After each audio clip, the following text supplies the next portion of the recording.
그들로 구원을 받게 하라. 아멘. 예, 오늘이 상반기 수요 성경대학 마지막 시간입니다. 우리가 이제 새 학기를 지나죠. 작년 봄이죠. 작년 봄에는 이제 성경에 대해서, 작년 가을에는 역사에 대해서, 그래서 종교 개혁의 역사를 우리가 살펴봤죠. 올해는 이제 교리에 대해서 살펴보는데, 오늘까지 이제 성경대학을 하고 7월, 8월은 다시 수요 예배로 바뀌어서 우리가 예배를 드립니다. 우리가 한 학기 동안 했던 강의들을 기억해 보면 이제 뭐 교리에 대한 설명이 있었고요. 크게는 하나님, 예수님, 성령님에 대해서, 또 6월부터 시작되어지는 성경대학에서는 의롭게 여겨주시는 칭의에 대해서, 또 거룩하게 사는 성화에 대해서, 오늘은 자유와 양심에 대해서 그렇게 나누게 됩니다. 우리가 그 신앙생활의 목적이 있죠. 우리가 신앙생활을 하는 목적이 있는데, 무슨 일을 하든지 그 일의 목적을 알아야 제대로 그 일을 할 수 있습니다. 그래서 이 신앙생활의 목적을 크게 두 가지로 보통 이야기를 하죠. 하나는 영혼 구원이고, 또 하나는 하나님의 나라, 하나님 나라를 이 땅에 이루는 일입니다. 여러분, 우리가 영혼 구원을 어떻게 받죠? 영혼 구원은 믿음으로 말미암아 받습니다. 믿음으로. 이 땅에 하나님의 나라를 이루는 것은 어떻게 하나님 나라를 이루죠? 복음을 전하는 일도 있지만 그 일을 다 합쳐서 선행이라고 할 수 있습니다. 이것을 이제 개인의 영역이라고 한다면, 이것은 이제 사회, 공동체의 영역이라고 할 수 있습니다. 우리가 이제 카톨릭에서 구원을 받는 것이 잘 믿는 것과 함께 선행을 해야 된다. 그래서 이 마틴 루터를 통하여서 오직 믿음으로 말미암아 구원을 얻는 선언을 하였죠. 근데 우리가 잘 이해해야 될 것이, 이제 믿음과 행함, 칭의와 성화는 따로 떨어져 있는 것이 아닙니다. 믿는 사람은 잘 살 수밖에 없는 것이고, 잘 살려면 믿을 수밖에 없는 것이죠. 이 면이 다를 뿐이죠. 똑같은 거예요. 그런데 이제 우리가 이것을 이제 쭉 나눠보면 잘 믿는다고 하나님의 나라가 이 땅에 건설되는 건 아니에요. 우리가 잘 믿기만 하면 저절로 이 땅에 하나님의 나라가 이루어지겠지? 아닙니다. 우리가 믿는 대로 살아야죠. 선한 일을 행하며 살아야 되는 거예요. 그래서 이것은 다른 차원의 문제라는 거예요. 다른 차원의. 자꾸 선행을 영혼의 구원과 관련시키면 안 된다는 거죠. 이건 이제 다른 차원의 문제라고 우리가 생각을 해야 된다라는 것입니다.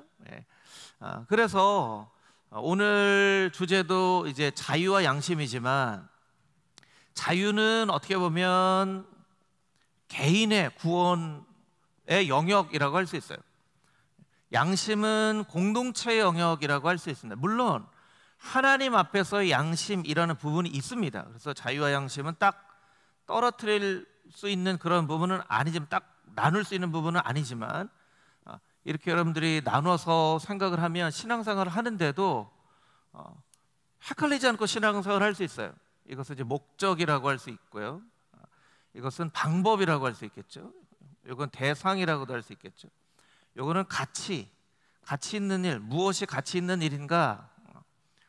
우리가 성경대학을 하는 이유가 여러 차례 말씀드렸지만, 우리가 신앙생활을 오래 하면서 이미 성경에 대한 부분들을 잘 알고 있지만 우리가 정리가 되어져 있지 않은 부분이 있기 때문에, 이런 강의를 통해서 우리가 알고 있는 지식들을 하나씩 정리해 나가는 그 의미가 있다고 말씀을 드렸습니다. 그래서 우리가 그 신앙생활하는 목적과 함께 방법, 대상, 가치를 우리가 잘 알아야 돼요. 내가 혼자 신앙생활을 잘해서 구원을 얻으면 끝이지 라고 생각하면 안 된다는 거예요. 예수님께서 이 땅 가운데 오셔서 하나님의 나라를 선포하셨기 때문에, 예수님이 바라보는 시각으로, 하나님이 바라보는 시각으로 우리 신앙을 바라봐야지, 나 한 사람만 잘 믿으면 돼 하는 것으로 끝나버리면 안 된다는 거죠.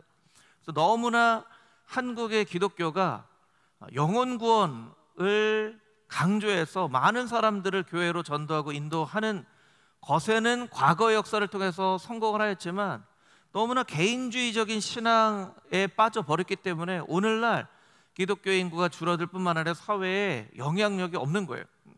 이게 이제 그 나라고 하는 영역이 이제 우리라고 하는 영역으로 가야 되는데, 우리가 가정을 우리라고 할 수도 있습니다.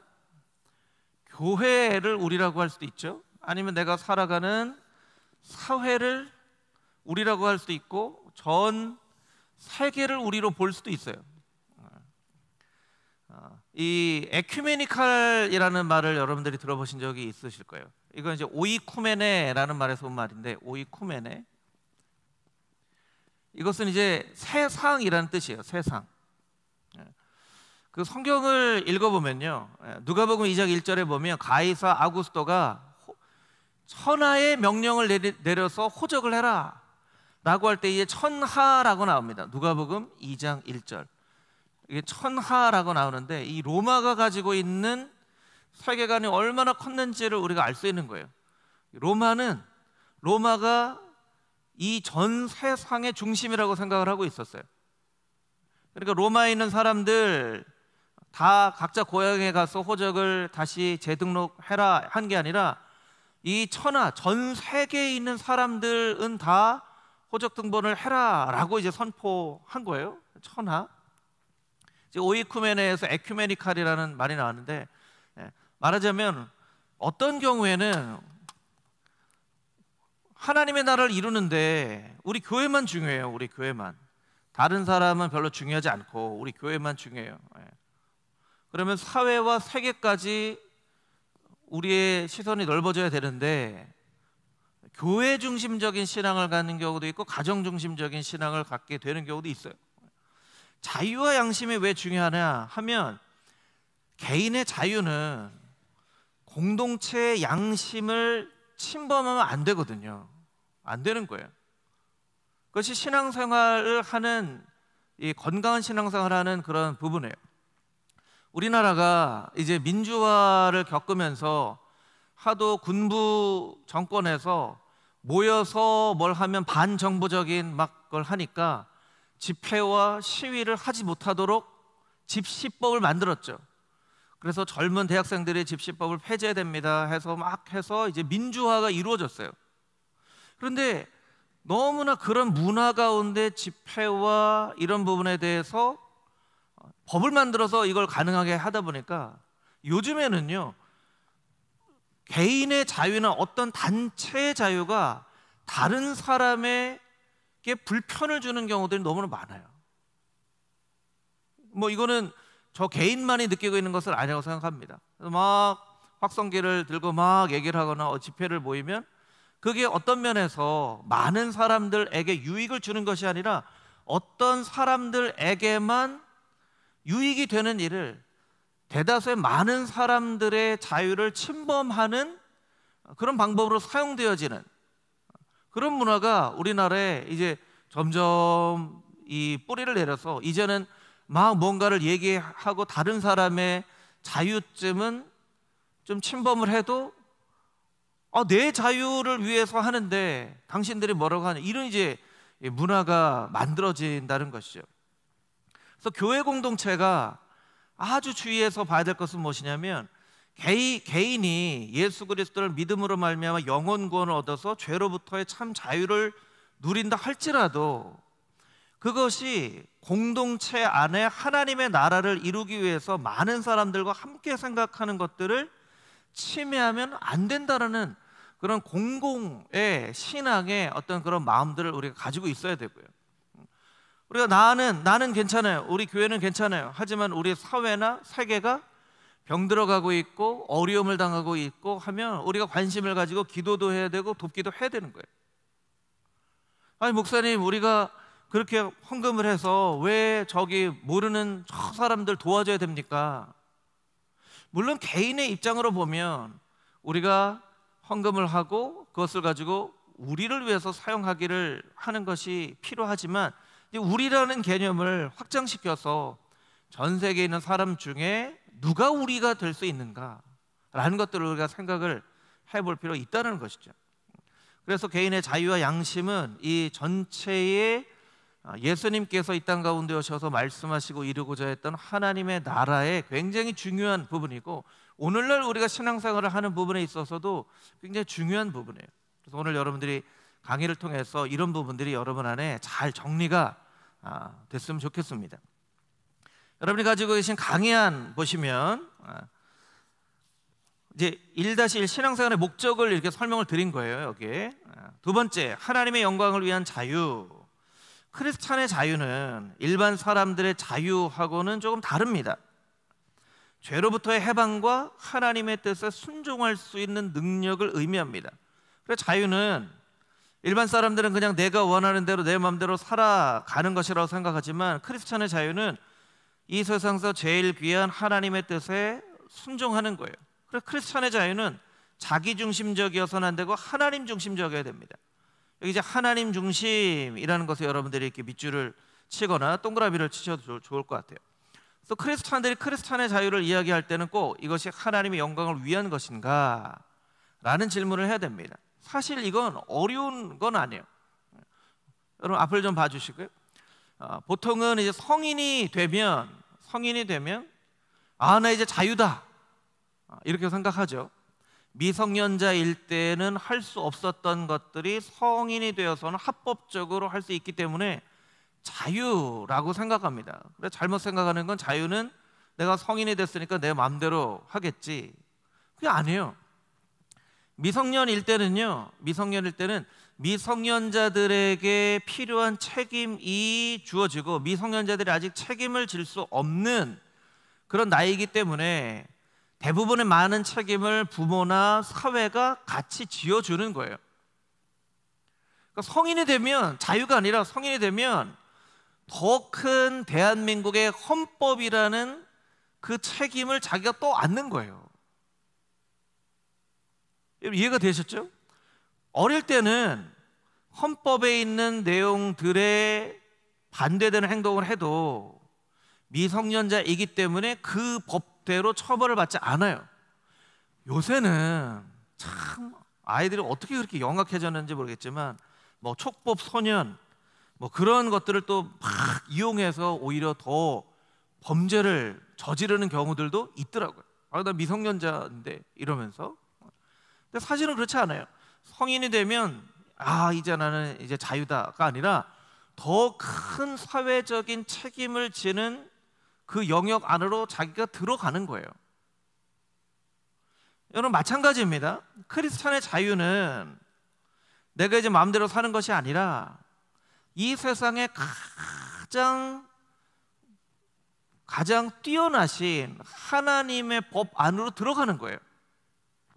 그래서 갈라디아서 5장 말씀에 보면, 갈라디아서 5장 우리 같이 한번 읽어보겠습니다. 시작.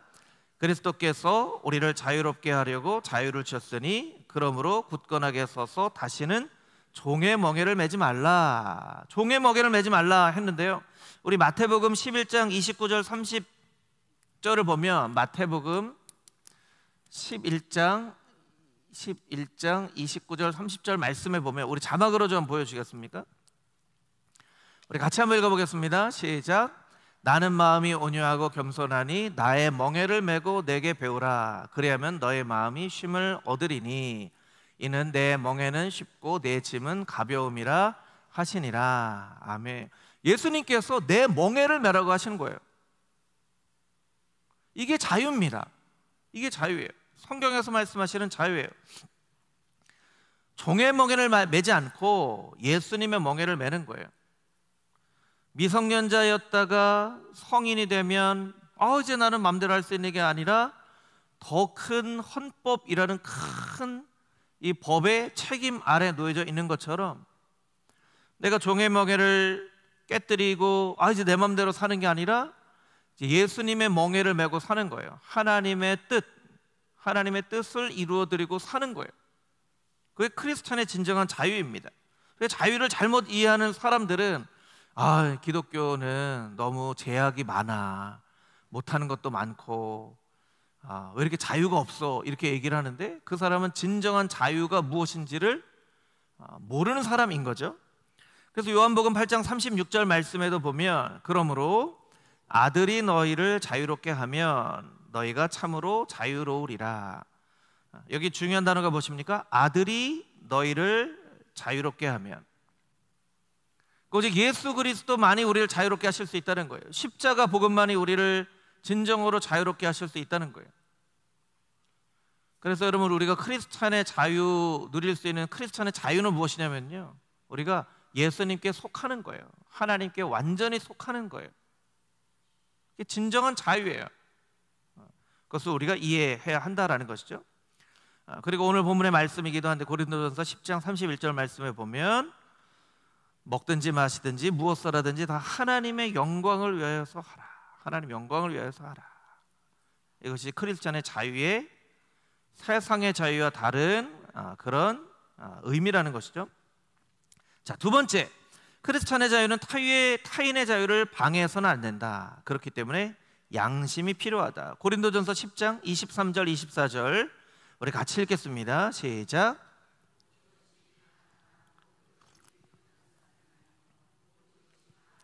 모든 것이 덕을 세우는 것은 아니니 누구든지 자기의 유익을 구하지 말고 남의 유익을 구하라. 아멘.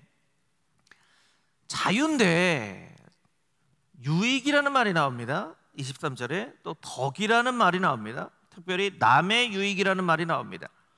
크리스찬의 자유는요, 덕을 세우는 자유예요.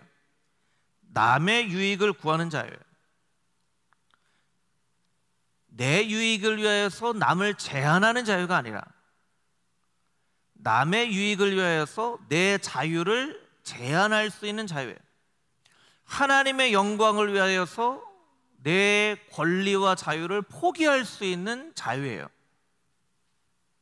그것을 우리가 이해를 해야 됩니다. 고린도서 8장 9절 말씀에 보면, 너희 자유가 약한 자들에게 걸려 넘어지게 하는 것이 되지 않도록 하라. 약한 자들을 위한 자유예요. 그러니까 여러분, 우리가 잘 생각을 해야 됩니다. 유익을 위한 자유, 덕을 위한 자유, 남을 위한 자유, 또 약한 자들을 위한 자유라는 거예요. 더더군다나 우리가 읽은 오늘 본문의 말씀인 고린도전서 10장 32절 말씀에 보면, 유대인이나 헬라인이나 하나님의 교회나 다 거치는 자가 되지 말고, 이건 뒤에 이제 3번에 가서 다시 한번 설명을 드리겠지만, 모든 사람에게 거치는 자가 거치는 것이 되지 않는 자유를 의미합니다. 자, 그러면 개인의 구원의 예수 그리스도를 통해서 개인이 구원을 받고 나서 얻게 되는 것이 자유라면, 이제 양심이라는 것을 좀 살펴봐야 되겠죠. 양심은요, 양심은 컨션스라고 합니다. 컨션스. 그러니까 양심은 어떤 뜻이냐면요, 혼자 있을 때 필요한 게 아니에요. 양심은 절대로 혼자 필요하지 않습니다. 혼자 있으면 양심이 필요 없어요. 이 컨이라고 하는 말은요, with라는 뜻도 있고 together라는 뜻도 있죠. 그래서 같이 바라보는 거예요. 같이 아는 거예요. 첫 번째는 하나님과 같이 아는 것, 그러니까 하나님과 같은 마음인 거예요. 양심은 무엇입니까? 하나님과 같은 마음이에요. 내가 이걸 해야 될까 말아야 될까? 하나님은 어떻게 생각하실까? 이게 양심인 거예요. 양심인 거예요. 내가 이걸 해야 될까 말아야 될까? 나와 더불어 살아가는 이 세상의 사람들은 이걸 하라고 할까 하지 말라고 할까? 이게 양심인 거예요. 양심. 이 죄를 지을 때 보면요, 낮에 죄를 짓는 경우가 많습니까? 밤에 죄를 짓는 경우가 많습니까? 낮에 죄를 짓는 경우가 많아요? 밤에 짓는 경우가 많아요? 밤에 짓는 경우가 많죠. 왜 밤에 짓는 경우가 많습니까? 사람들의 눈을 의식하지 않기 때문에. 혼자서 죄를 짓는 경우가 많아요? 아니면 다른 사람들하고 다 같이 죄를 짓는 경우가 많아요? 혼자서 죄를 짓는 경우가 많아요. 그래서 여러분, 죄는 어떤 특성이냐면 꼭 공범을 만들고 싶어요. 공범을 만들면 양심이 조금 덜 찔려요. 이 사람도 잘못했는데, 이 사람도 잘못했는데. 길거리에 쓰레기를 보면요, 깨끗한 곳에 쓰레기를 이렇게 버리면 꼭 버리지 말아야 될 곳에 쓰레기를 버리는 것 같아서 좀 꺼림직해요. 그런데 막 쓰레기가 막 많이 있어요. 그럼 쓰레기를 버려도 양심에 좀 덜 찔리죠. 이게 뭐 이렇게 지저분한데, 이렇게 지저분한데. 그러니까 죄는 꼭 공범을 만듭니다. 그러니까 함께하는 그런 마음이에요. 함께하는 마음. 하나님 어떻게 생각하실까? 다른 사람도 어떻게 생각할까? 그게 이제 그 시대가 가지고 있는 양심이라고 할 수 있겠죠. 이 로마서 2장 13절에서 15절 말씀인데요, 13절 말씀을 한번 보실까요? 하나님 앞에서는 율법을 듣는 자가 의인이 아니요 오직 율법을 행하는 자라야 의롭다 하심을 얻으리니. 이건 이제 유대교의 관점이죠. 유대인들의 관점이에요. 유대인은 율법을 듣고 행하면 의롭다함을 얻는다고 생각을 했기 때문입니다. 그런데 14절에 보니까요, 율법이 없는 이방인들은 어떻게 하느냐? 율법이 없는 이방인들은 본성으로 율법을 행할 때는 율법이 없어도 자기가 자기에게 율법이 되나니. 15절 중요합니다. 이런 이들은 그 양심이 증거가 된다. 그 양심이 증거가 된다. 그 양심은요, 양심은, 자, 여러분에게 한번 물어보겠습니다. 양심은 하나님을 모르는 사람들에게도 양심의 마음이 있을까요, 없을까요? 있죠. 다 있어요. 왜 양심이 있죠? 그러면 하나님이 인간을 창조하셨기 때문에 그래요. 그것이 하나님께서 인간을 창조하셨다는 증거예요. 유대인들은 율법을 지켜야 의롭다 여김을 받았는데, 그럼 율법 없는 사람들은 어떻게 합니까? 그들은 양심이 그들의 증거가 된다라고 이야기를 하는 거예요. 이 부분에 좀 구원과 관련해서는 굉장히 미묘한 이슈들이 있어요. 그러니까 그 부분은 오늘은 좀 설명을 하지 않고 이렇게 지나가도록 하겠습니다. 두 번째, 양심을 대체하려는 것들, 양심을 꼭 대체하려는 것들이 생겨납니다. 디모데전서 1장 말씀에 보면, 마게도냐로 갈 때 너를 권하여 에베소에 머물라 한 것은 어떤 사람들을 명하여 다른 교훈을 가르치지 말며. 다른 교훈을 가르칩니다. 다른 교훈, 여러분 동그라미 이렇게 쳐놓으셨죠? 신화와 끝없는 족보. 신화는 다른 번역 성경에 보면 꾸며낸 이야기라고도 할 수 있어요. 여러분, 이단 사설이라고 하잖아요. 이단 사설. 이단 사설은 꾸며낸 이야기죠. 이단들의 모든 교리는 다 꾸며낸 이야기예요. 다 꾸며낸 이야기예요. 성경의 말씀을 근거로 하여. 히틀러가 2차 세계대전을 할 때 사람들을 현혹시켰던 방법이 있는데요. 어떤 방법이 있냐면 99%의 가짜와 함께 1%의 진짜를 섞어서 뉴스를 퍼뜨리는 거예요. 이 전략이에요. 그럼 1%의 진짜를 보고 99%의 가짜 뉴스를 그대로 믿는다는 거예요. 참 그 당시에도 이런 전략들을 세웠어요. 그러니까 진짜와 가짜를 섞어요. 그런 사람들이 진짜를 보고 가짜도 믿는, 이게 딱 이단입니다. 이단. 히틀러가 2차 세계대전 때 했던 방법을 그대로 하는 거예요. 여러분, 이단들의 교리가 100% 틀린 건 아니에요. 말 그대로 끝이 다르다라는 것이지만 끝만 다르진 않지만 그들이 가르치는 내용 가운데도 성경의 이야기가 있습니다. 그런데 왜 그들이 이단이라고 하냐면 그 진리와 함께 거짓된 것을 함께 섞어서 마치 진리인 것처럼 이야기하기 때문에 그래요. 끝없는 족보, 과거 이야기죠. 과거 이야기야. 끝없는 족보. 족보가 신앙의 중요한 부분을 차지한다라고 믿었던 사람들, 어떤 판단의 기준이 되어질 때 이것이 양심이나 아니면 하나님의 말씀을 근거로 해야 되는데, 하나님의 말씀이나 양심이 근거가 아니라 그냥 우리 집안에 대대로 내려온 그 가치 안에 있으면 이거는 무조건 맞는 거야, 이렇게 생각하는 것이죠. 대표적인 사람들이 어떤 사람이죠? 사두개인들이죠. 사두개인들은 오랫동안 제사장의 그런 가문에서 전통을 받았어요. 그러니까 이 가문의 전통이 훨씬 더 중요한 거예요. 무엇보다 더 중요하죠? 예수님보다 더 중요한 거예요. 제사장 가문에 있다라고 하는 것이 예수님을 믿는데 걸림돌이 된 거죠. 오히려 그 제사장 가문에 있지 않았던 사람들은 예수님을 쉽게 믿을 수 있었는데 그들은 그들의 전통을 대신 붙잡았기 때문에 그래서 몰두하게 됩니다. 그래서 믿음 안에 있는 하나님의 경륜을 이름보다 도리어 변론을 냅니다.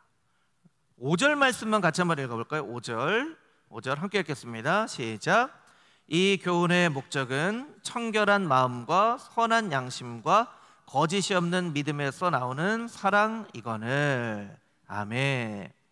성경에 이렇게 딱딱 정리가 되어진 구절은 여러분들이 꼭 기억하시는 게 좋아요. 청결한 마음과 선한 양심과 거짓 없는 믿음에서 나오는 사랑, 이 모든 것을 다 사랑이 아우르고 있는 것이죠. 그래서 양심을 다른 것으로 이제 대체되면 양심 없는 세상이 되어지는 거예요.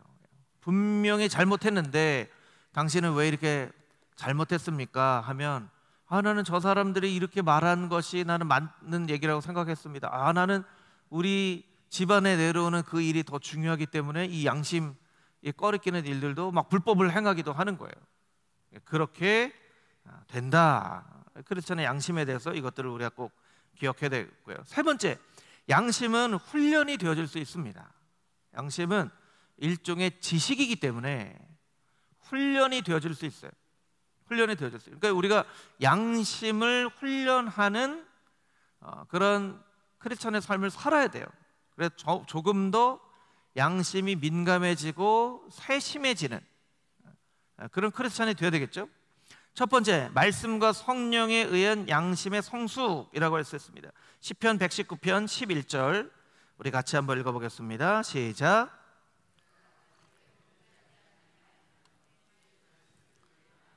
두었나이다. 아멘.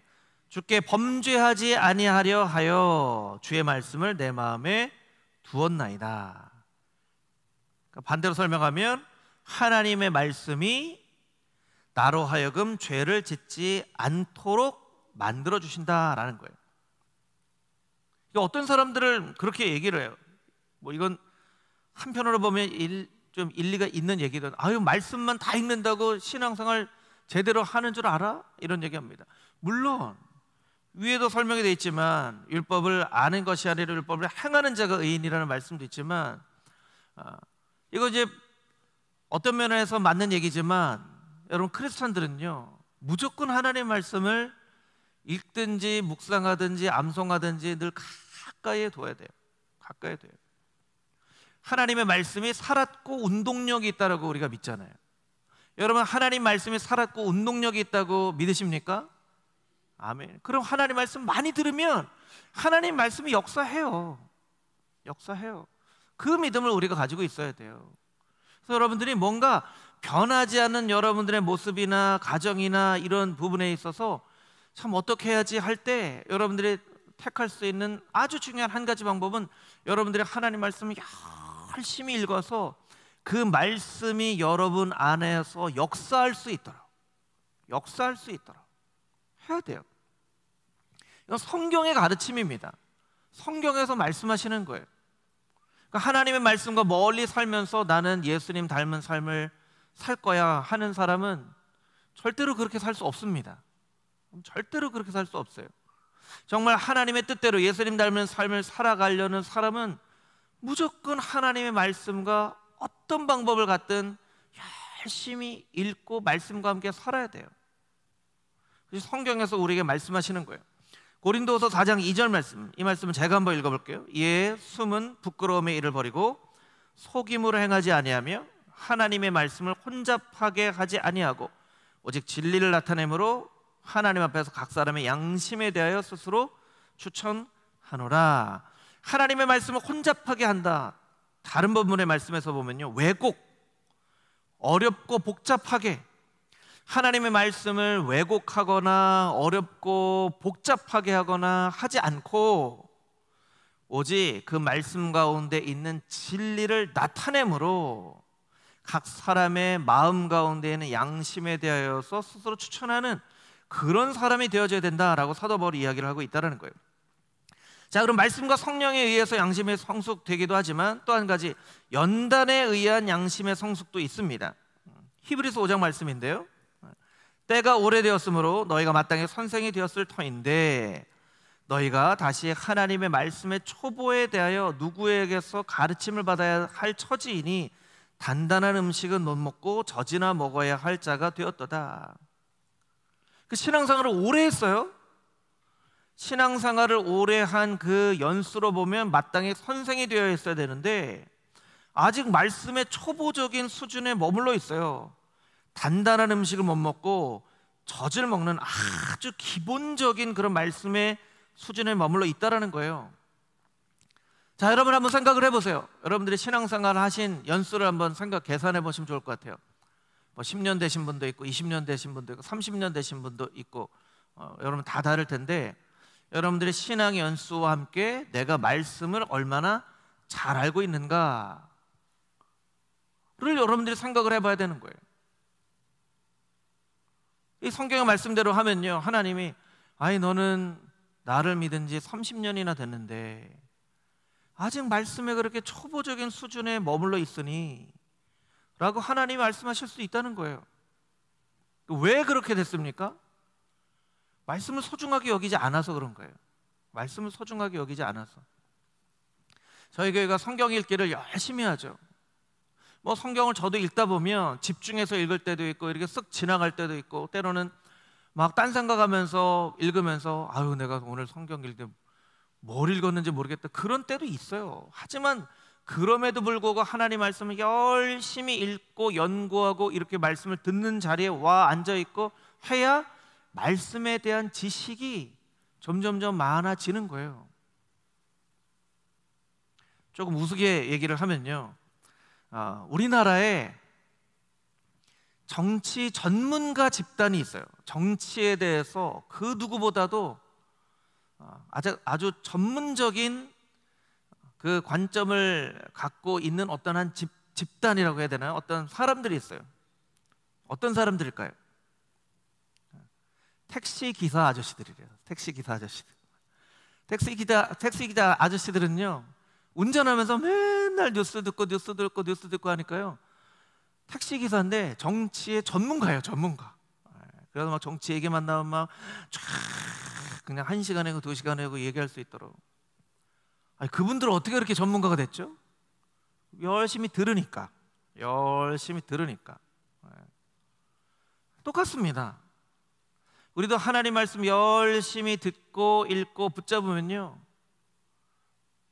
전문가라고 얘기하기는 그렇지만 초보적인 수준 이상은 우리가 될 수 있어요. 근데 우리가 아직도 신앙생활 연수에 비해서 성경이 이 말씀이 구약인지 신약인지 어디에 있는 말씀인지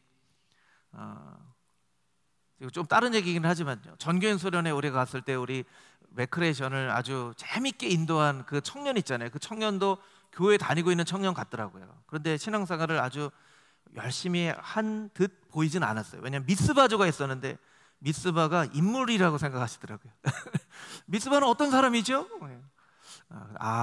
교회를 다니긴 하지만 이런 생각을 했어요. 근데 우리가 비슷합니다. 우리가 어디 가서 미스바 어떤 사람이죠?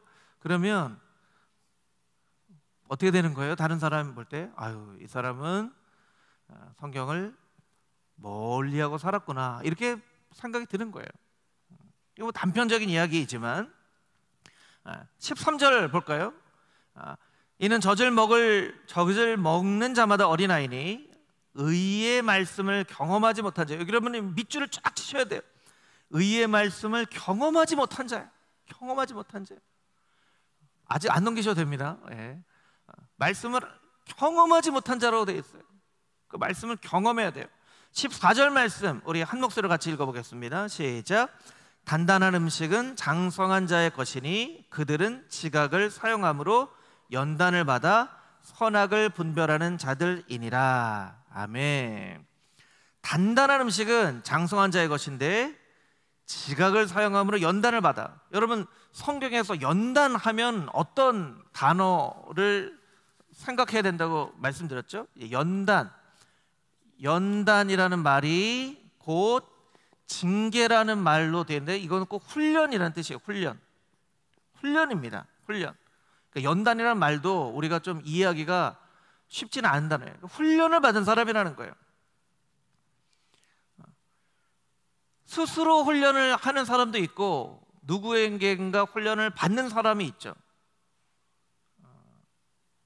그러니까 우리가 스스로 훈련을 하든 누구에게 훈련을 받던 하여튼 훈련을 받는 사람이 되어야 된다는 거예요. 그래야 우리의 양심도 성숙한다라는 것이죠. 뒷장으로 넘겨보도록 하겠습니다. 오늘 본문의 말씀이 아주 중요한 부분이긴 하는데요, 크리스찬의 자유는 신앙의 영역을 넘어서 먹고 마시는 일까지 훈련을 해야 된다는 거예요. 오늘 본문의 말씀 31절 말씀인데요, 31절 말씀 우리 같이 한번 읽어보겠습니다. 시작. 그런즉 너희가 먹든지 마시든지 무엇을 하든지 다 하나님의 영광을 위하여 하라. 아멘. 이 말씀이 굉장히 중요한 말씀이에요. 우리는 보통 신앙생활하며 하나님 앞에 예배하는 것, 기도하는 것, 말씀을 듣는 것 이라고 생각하는데 먹고 마시는 일은 신앙의 영역이라고 생각하지 않아요. 성경은 뭐라고 얘기합니까? 신앙인의 양심은 먹고 마시는 일까지 포함이 되어지는 일이라는 거예요. 위에 설명이 들었지만 신앙은 단지 예배나 기도에만 있는 것이 아니다. 일상의 모든 선택이 하나님의 기준과 연결되어야 한다. 먹고 마시는 일처럼 일상의 사소한 일에 해당이 되어지는 것이다. 자, 사도 바울이 살았던 시대에 가장 사람들에게 논란거리가 되었던 것은 무엇이냐면 우상에게 바쳐진 제물이에요. 우상에게 바쳐진 제물을 먹어야 되냐, 먹어도 되냐, 먹지 말아야 되냐 하는 거예요. 자, 여러분은 어떻게 생각하세요? 우상에게 바쳐진 제물 시장으로 나옵니다. 먹어도 되나요? 먹으면 안 되나요? 그렇죠. 우리가 이제 성경을 잘 알고 있으니까. 그 당시에는 조금 신앙의 연수가 있고 양심이 그래도 좀 성숙해서 이런 것들에 대해 좀 분별이 있는 사람들은 먹으면 안 된다라고 생각을 했어요. 그런데 이제 막 신앙생활 한 지 얼마 안 된 사람인데 그 사람은 아직 이렇게 성숙을 하지 못했어요. 아직도 이렇게 세상의 절반, 교회의 절반 이렇게 있는 거예요. 그런 사람들은 시장에 가면 우상에게 바쳐진 제물이 이렇게 많이 나와 있는데 이거 안 먹으면 뭐 어떻게 먹으라는 거야, 이렇게 생각을 하는 거예요. 그런 일 때문에 오히려 교회를 떠나게 되는 일들이 일어난다는 거예요. 그러니까 사도행전 15장에 이 예루살렘 공의를 하면서 이방인들이었지만 크리스찬 된 사람들에게 너무나 엄격한 기준을 하지 말아라 이렇게 얘기를 하는 거예요. 자, 이 당시에 사도 바울의 시대에는 우상에게 바쳐진 제물이 가장 큰 이슈라면 오늘날의 대한민국이라는 대한민국 안에는 크리스찬 사회의 우상에게 바쳐진 제물과 같은 역할을 하는 것은 바로 술이죠. 술. 여러분, 크리스찬이 술 마셔도 됩니까? 마시면 안 됩니까? 이렇게 질문하면 되겠죠. 술 마시면 지옥 갈까요? 어떻게 생각하세요? 지옥 안 가요? 네. 잘 아시네요. 이게 왜 그러냐면 이런 거예요. 개인의 구원의 문제에 있어서 술이 직접적인 연관이 있는 건 아니에요. 그렇죠? 영혼의 구원을 받는 것은 술을 먹느냐 안 먹느냐와 상관이 없기 때문에 그런 거예요. 자, 그런데 우리가 이것만 생각을 하면 안 되는 거예요. 우리가 하나님의 나라 공동체를 이루는 일에 있어서 사도 바울도 얘기했지만, 나는 우상에게 바쳐진 제물을 먹을 수도 있고 먹지 않을 수도 있지만 누군가가 나를 보고 실족한다면 나는 우상에게 바친 제물을 먹지 않겠다라고 얘기를 하는 거예요. 그래서 공동체의 선행을 이루는 일에 있어서 술이 무언가 걸림돌이 된다고 한다면 이거는 마시지 말아야죠. 이건 마시면 안 되는 거예요. 자, 여러분들이 술은 내가 천국 가는 데 있어서 아무런 장애물이 되지 않아 하는 분들은 드세요. 집에서 혼자 드세요. 혼자 드세요. 네. 여러분들이 절대로 하지 말아야 될 거 뭐냐면, 교회 안에 어떤 모임이 있는데 거기서는 절대로 마시면 안 됩니다. 절대로 마시면 안 돼요. 왜냐하면 그 안에는 이 문제 때문에 개인의 구원의 문제에 실족할 만한 사람이 있을 수도 있기 때문에 그래요. 그게 교회가 될 수도 있고 여러분의 가족이 될 수도 있어요. 여러분의 어린 자녀가 아직 믿음이 성장하지 않았는데 이런 부분에 있어서 부모가 정확한 기준을 가르쳐주지 않으면 이 개인 구원이, 술이 개인의 구원의 문제와 연관이 없다라고만 생각하고 끝나버리면 안 된다는 거예요. 안 된다는 거예요. 그러니까 여러분들이 절대로 교회와 관련된 부분에서는 뭐 어디 모였는데 뭐 마셨느니 뭐 그런 얘기가 절대로 나오지 않도록 해야 돼요. 자, 결혼식에 갔어요. 결혼식 갔는데 결혼식에 뷔페로 먹는 데가 아니라 스테이크가 이렇게 탁 나오는 그런 결혼식 갔어요. 와인 드시겠습니까? 할 때 먹어도 되나요? 먹으면 안 되나요? 먹지 마세요. 드시고 싶으면 집에 가셔서 혼자 드세요. 네. 그렇게 모였을 때 그 한 잔을 참지 못할 정도로 내가 여기에 얽매여 있으면 그건 다른 사람들이 같이 모였는데 그냥 스테이크에는 와인 한 잔 마셔도 되지. 여러분, 와인이 술이에요? 아니에요? 와인 술이에요. 와인은 술 아니에요 하는 분들도 있어요. 아니에요, 와인은 술이에요. 그러니까 이런 분별력 정도는 있어야 돼요. 그래서 우리가 술 마신다고 천국 못 가냐, 그런 논쟁은 히브리서 나와 있는 것처럼 아직 어린 아이들이 해야 되는 그런 질문들이에요. 이렇게 딱 나누니까 여러분들이 잘 구분이 되시겠죠. 술 먹는다고 천국 못 가는 건 아니에요. 그런데 술 때문에 이 땅에 하나님의 나라를 이루거나 공동체 안에 믿음이 약하고 연약한 사람들의 걸림돌이 된다면, 사도 바울처럼 나는 그게 누군가에게 걸림돌이 된다면 나는 안 먹겠다 할 수 있는 거예요. 예수님은 나를 구원하기 위해서 십자가에 못 박히셔서 돌아가시기까지 했는데 내가 그 문제를 가지고 아직 이걸 마셔야 되냐 말아야 되냐로 고민하고 있으면 우리가 언제 초보적인 수준을 벗어나서 장성한 자가 돼서 이 땅에 하나님의 나라를 이루어 가겠냐는 거예요. 여러분, 더 이상 먹어도 되냐 말아야 되냐, 이것이 자유냐 양심이냐, 그런 가지고 여러분 고민하지 않으셨으면 좋겠어요. 그래서 이 부분이 아주 작은 부분이지만 오늘 이 고린도전서 10장에서 말씀하시는 아주 중요한 부분 중에 하나예요.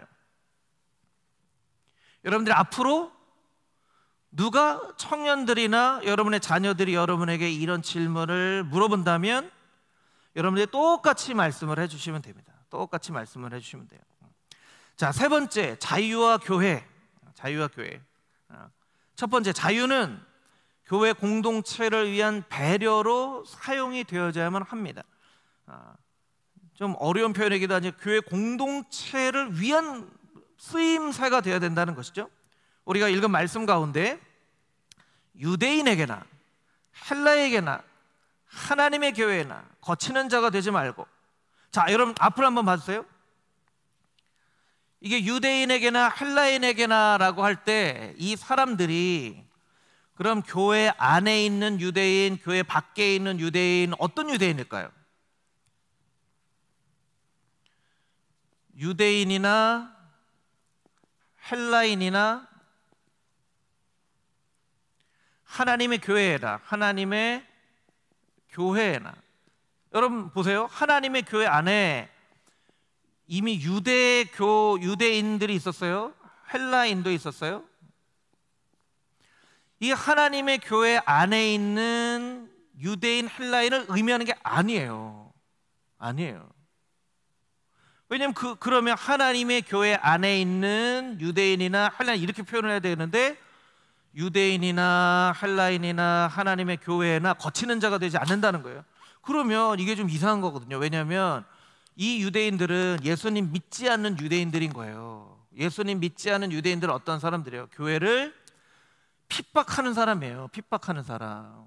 그런데 왜 사도 바울은 교회를 핍박했던 교회 공동체 안에 있는 유대인이 아닌 교회 밖에 있는 유대인들에게도 거치는 자가 되지 않겠다고 이야기를 한 걸까요? 한 가지 이유밖에 없어요. 한 가지 이유밖에. 그것은 복음을 위한 거예요. 전도를 위한 거예요. 혹여나 이 사람들에게 거치지 않는 자가 돼서 이 사람들에게 내가 복음을 전할 기회가 생긴다면 이런 의미예요. 유대인 막 비위 맞춰준다는 얘기 아닙니다. 헬라인 막 비위 맞춰준다는 얘기가 아니에요. 그 사람들의 문화를 잘 이해하고 존중하면서, 그러나 예수 그리스도의 십자가의 복음을 그들에게 전할 기회가 있을 수도 있기 때문에 내가 그 사람들에게 거치는 자가 되지 않겠다고 이야기를 하는 거예요. 조금 여러분들이 이야기 쉽게 설명을 해보면요, 여러분들의 살고 있는 이웃 중에 여러분들하고 친한 관계에 있는 이웃도 있지만, 뭐 어떤 이유인지 어떤 이유가 없어도 약간 껄끄러운 이웃들도 있을 수 있을 거예요. 이렇게 한번 예를 들어볼까요? 지금 이제 재개발을 하는 옛날 사택 있죠. 사택에서 저희가 한 4년 살았는데, 옆집 아주머니인데요, 저희 예준이가 쓰레기를 버리러 나가면 막 뭐라고 한다는 거예요. 이것도 네가 버렸지? 이게 막 속상한 게, 아니 우리 어른들한테 그런 얘기를 하면 이거 우리가 한 거 아니에요 할 수 있는데, 아니 고등학생, 중학생, 고등학생한테 막 이거 네가 버렸지 하니까 얘가, 어른이 막 뭐라 그러니까 아니에요 하면서도 괜히 혼나고 들어오는 거예요. 괜히 혼나고. 화가 나잖아요. 아니 왜 남의 집 자식이 하지도 않은 일을. 그런데 그럴 때 그 사람하고 싸우면 안 돼요. 왜냐하면 혹여나 그 사람에게 복음 전할 기회가 생길 수도 있기 때문에 그래요. 자, 저랑 대판 싸웠어요. 제가 이제 금호중앙교회 담임 목사지만 우리 아들을 이렇게, 아줌마 왜 하지도 않는 거죠? 우리 아들한테 그래요. 대기 아들이 보는, 아니라니까요. 우리는 그런 적 없다니까요. 근데 그 다음 주 주일에 딱 새가족반에 보니까 어떤 분이 왔는데 그분이 새가족반이에요. 그러면 어떻겠어요, 여러분? 이 복음을 잘 전할 기회가 생기겠습니까? 아니면 복음을 막혀버리겠습니까? 막혀버리죠. 그런 경우들이 생길 수 있는 거예요.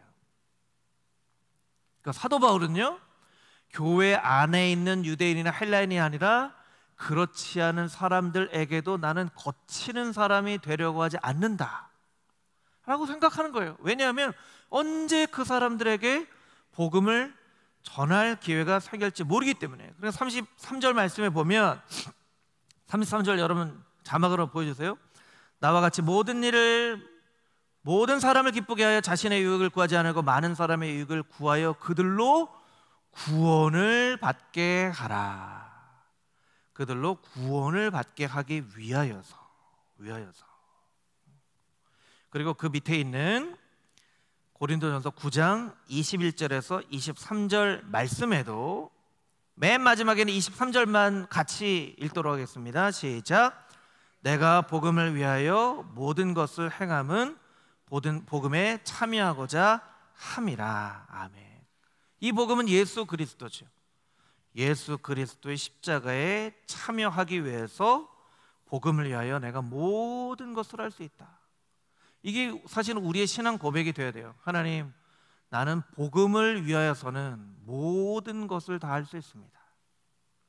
때로는 내 자유를 포기하는 일도 할 수 있습니다. 그것이 복음을 위한 일이라면.